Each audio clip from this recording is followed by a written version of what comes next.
so proud of my guys, and you know,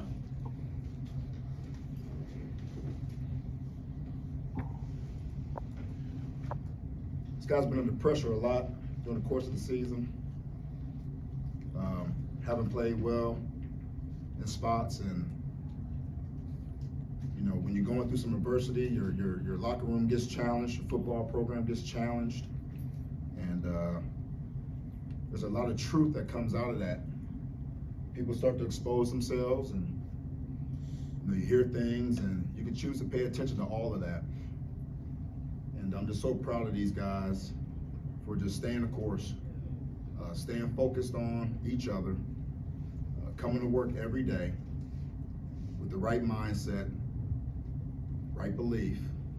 And you know, it's just not common when you got this new generation of kids where instant gratification is a real thing. You know, but our players have learned to really endure the hardness.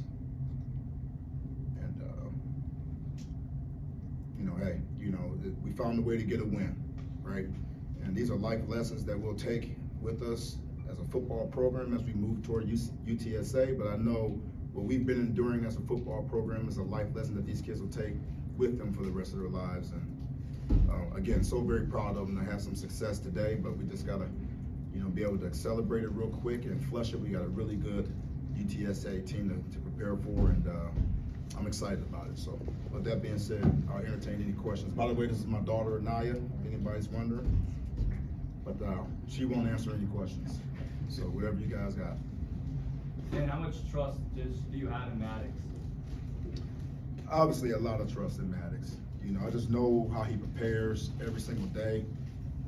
We see him hit that ball every single day with confidence, and you know, he's a dog, man. If he wasn't a kicker, he'd probably be a middle linebacker. That's what's kind of going through the guy's DNA. And yeah, he had a tough go today, right? You know, we missed a couple, and you know, it comes down to where we need him to make it, and he does. And so we just have a lot of faith in Maddox, and he's been awesome all season long, and you know, I'm glad he's a part of us.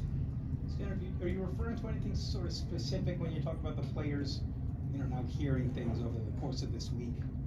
No. I mean, you know, they walk on campus, you know, after losses, and you know, it's not fun for them sometimes. And you know, they hear, you know, the shit that, the stuff that the media would say and things of that sort. I mean, we hear the negativity, and you know, is hearing it and paying attention to it and embracing it is one thing, right? We hear it, but we don't embrace it. You know, if anything, trying to teach them to love the haters, man, because it can be great gasoline if used the right way, you know. But no, nothing specific. But I know what they go through. I know what they want as a program of themselves. They want to be successful, and when they're not, it gets tough. It's just the nature of the beast. Can you take us through when you knew Dante would be ready for the game, and how big was he out there, you know, with the 14 catches and stuff? He was just about ready a week ago. You know, just wanted to make sure that he was stable enough. His style of play, he's a very elusive player. He puts his foot in the ground and makes hard cuts. And last week, we didn't feel that was smart for us to put him out there. I mean, he probably could have gave us a few snaps, but we knew going into this week he was going to be full tilt, so we knew right away. Defense coming off last week, Tulane is league champ now, playing the title game, but these guys could run the ball too. So like the defense they couldn't tackle those guys last week. It seems like except for that last couple plays, it seems like they fixed everything. Well, you know, it starts up front. I think our D line played better this week, and you know, yeah, this back was the real deal, and Tom did a phenomenal job of finding different ways to get him the ball. You know, he's definitely their best player, and so yeah, it was just a matter of learning from that lesson last week. And I don't know, maybe we came off the bye week, you know, a little rusty in that area, but we definitely put a hardcore focus in on it, as we always do, but even more so this week. We went good on good, you know, ones versus ones, a lot more than we did the week prior, and I think that got our guys ready for the speed and the physicality of the game today. Did anything change for you guys defensively once the backup quarterback or the starter for today went out and they're down to the third string? Yeah, we knew this guy. We knew they were going to rely heavily on the run, and that we knew that this guy was still going to be capable of throwing some RPOs and throwing the ball down the field. So we were anticipating a heavy dose of run, tailback run, quarterback run, RPOs, and taking a shot. But exactly what they did, right? Try to create some PIs down the field to move the ball for them. But he's a good player, that kid. I know he's their third string quarterback, but he is a threat. A year ago he was a second string guy. You know what I mean? So we knew of him and his capabilities. It also helps when you had Everett Withers that was a part of that staff, and we knew what the kid's strengths and weaknesses were. So. Can you take us through in that period between the fourth quarter and overtime?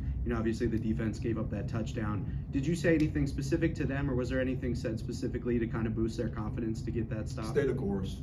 Stay the course. This is nothing that we hadn't been through before. This is this thing called adversity that we know very well.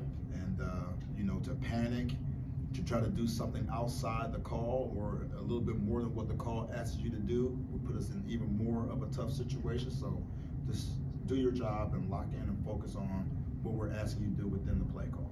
And again, I couldn't draw up the what was that?